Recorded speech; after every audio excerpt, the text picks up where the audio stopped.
মুসা আলাইহিস সালাম বলেন, তোমাদেরকে আল্লাহ রাব্বুল আলামিন এত বড় ধরনের একটা বিপদ থেকে বাঁচাইয়া তোমাদেরকে এখানে আনলেন, আর তুমি সেই রবকে ভুলে গিয়ে নিজেদের হাতে গড়া একটা মূর্তি বানাইয়া তার পূজা শুরু করলা। এটা হচ্ছে আল্লাহ তাআলার নাশুকরিয়া, আল্লাহ তাআলার অকৃতজ্ঞতা প্রকাশ করা। এই জন্য বলছেন, ওয়াইদ তাআজ্জানা রাব্বুকুম লা ইন শাকারতুম লাযিদান্নাকুম, তোমরা আল্লাহ রাব্বুল আলামিন কৃতজ্ঞতা প্রকাশ করো, তার শুকরগুজারি করো, আল্লাহ তাআলা তোমাদেরকে বাড়াইয়া দেবেন। তোমরা ছিলা দুর্বল জাতি, তোমাদেরকে ফেরাউন তোমাদেরকে দাস বানাইয়ে রাখছিলেন, তোমাদেরকে কাজের লোক বানাইয়ে রাখছিলেন। আল্লাহ তাআলা ওইখান থেকে তোমাকে নিচু স্থান থেকে এনে আল্লাহ রাব্বুল আলামিন তোমাদেরকে অনেক মর্যাদা বাড়াইয়া দিয়েছিলেন। অতএব তোমরা আল্লাহ তাআলার কৃতজ্ঞতা প্রকাশ করো, আল্লাহ তাআলা দাসত্ব করো। মুসা আলাইহিস সালামের সময় আল্লাহ তাআলা যে নিয়ামতটা দিয়েছিলেন সেই নিয়ামত আর পরে দেন নাই। তবে ঈসা আলাইহিস সালাম দোয়া করেছেন, না রব, আমাদেরকে মান্না ওয়াসাল ওয়া, উপর থেকে জান্নাত থেকে আমাদেরকে আবার খাবার পাঠিয়ে দাও। আল্লাহ তাআলা ওয়াদা করেছিলেন, আল্লাহ বলেছেন আমি তোমাদেরকে আবার দিব। কিন্তু এর পরে যে আসমান থেকে খাবার আসছিল কি আসছিল না সেটা কোরআনে কোনো উল্লেখযোগ্য হয় নাই। তবে আল্লাহ তাআলা যেটা বলেন সেটা পরিবর্তন করার মতন কোনো কারো ক্ষমতা নাই, আর আল্লাহ যেটা বলবেন সেটা করবেন। তবে আল্লাহ তাআলা যদি চাহেন দিয়েছেন, ওয়াদা করেছেন দিয়েছেন, সেটা কোরআনের উল্লেখ হয় না। চেয়েছেন এই পর্যন্তই শেষ। এরপরে দেখেন আল্লাহ রাব্বুল আলামিন তার এমন একটা গোলামকে, এমন একটা বান্দাকে হিকমত দিয়েছিলেন যে হিকমত দ্বারা নবী করিম সাল্লাল্লাহু আলাইহি ওয়াসাল্লাম আসার পূর্বে তার এমন জ্ঞান ছিল, আল্লাহ তাআলা তাকে হিকমত দিয়েছিলেন। সেই হিকমত দ্বারা আরব ভূখণ্ডে তার নাম আনাসে কানাসে ছড়াই গিয়েছিল। তার নাম হযরত লুকমান আলাইহিস সালাম, যে তাকে আল্লাহ তাআলার বান্দাও বলা হয়, আল্লাহ তাআলার নবীও বলা হয়, সঠিক তথ্য পাওয়া যায় না। তবে অধিকাংশ আলেমের মতে হইল তিনি একজন সামান্য মানুষ ছিলেন, আল্লাহ তাআলা তাকে জ্ঞান দিয়েছিলেন।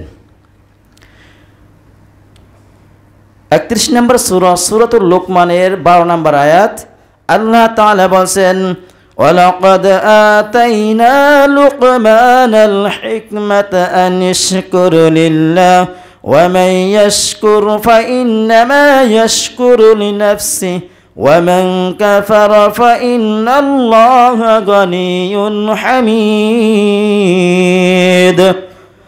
আল্লাহ তাআলা বলেন, ও এবং লাকাদ নিশ্চয় আমি আয়াতিনা লুকমানাল হিকমাতা, আমরা দান করেছিলাম লুকমানকে হিকমত দান করেছিলাম, আনিশকুরু লিল্লাহ, তাকে বলেছিলাম আমার কৃতজ্ঞতা প্রকাশ করো, ওয়া মান ইয়াশকুর ফাইন্নামা ইয়াশকুরু লিনাফসি, আর যে ব্যক্তি কৃতজ্ঞতা প্রকাশ করবে সে যেন নিজেরই জন্য কল্যাণকর কিছু বয়ে আনলো।